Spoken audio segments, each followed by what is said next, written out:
সাকিবের সাথে গেঞ্জাম হওয়ার কারণে তারপর আর তো কাজ হয় নাই। আমাদের তো অনেক টাকার কাজ, ওখানে ওগুলো ফেসে আছে। আমাদের সিনেমা না করে বিভিন্ন জায়গায় ফিতা কাটে গিয়া। আমার একটি সিনেমা আছে, যেই সিনেমাটা সাকিবের সাথে করেছিল অপু।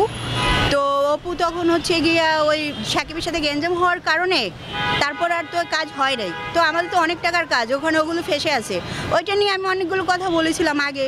তারপরে হচ্ছে আমাদের সিনেমা না করে বিভিন্ন জায়গায় ফিতা কাটে গিয়া। আমি ফিতা কাটা নাইকে বলেছি, এই জন্য সে আমার উপরে খেপেছে। তারপর হচ্ছে পরবর্তীতে এখন আমি তাকে এত রিকোয়েস্ট করছি তুমি আমার চ্যানেলটা দিয়ে দাও। চ্যানেল ঠিকই তারা দিছে, টাকা খেয়ে তারা চ্যানেল দিছে, কিন্তু আমার ভিডিওগুলো রেখে দিছে। এখন তার উপরে আমার কোনো দাবি নেই। সে আগে যে অপকর্মগুলো করছে সেটা নিয়েও আমি তার কিছু বলতেছি না। আমি বলতেছি তুমি আমার ভিডিওগুলো আমাকে দিয়ে দাও। এখন তারা বলতেছে যে আমি ভিডিওগুলো তোমাকে দিব, কিন্তু একটা শর্তে তুমি অনলাইনে এসে সরি বলবা যে অপু এগুলো কোনো কিছু করে নেই।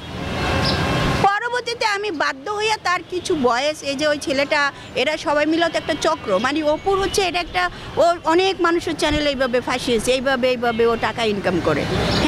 এখন হচ্ছে আমাকে তারা ইন্ডাস্ট্রিতে থাকতে দিবে না, আমি যেন সিনেমা না করতে পারি, আমি যেন এখানে না থাকতে পারি, এই কারণে ওরা হচ্ছে এই একটা টিম তৈরি করছে এই জায়গার ভিতরে।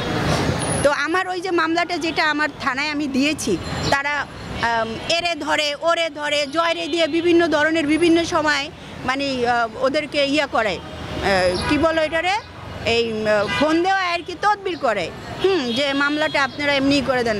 এখন সত্য ঘটনা তো আর মিথ্যা বলে দিতে পারবে না। এই কারণে কারণ আপনারা যায়েন তেজগাঁ থানায় আছে, জিজ্ঞেস করেন যে আপনাদের কেন এই মামলাটা আপনার চার্জশিট দিচ্ছেন না, আজকে 3-4 বছর হয়ে গেছে, এটার সমস্যাটা কি।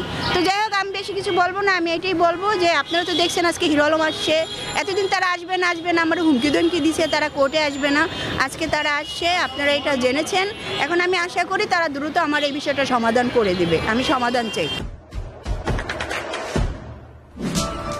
দেশে দেশে সবার সাথে দ্য নিউজ।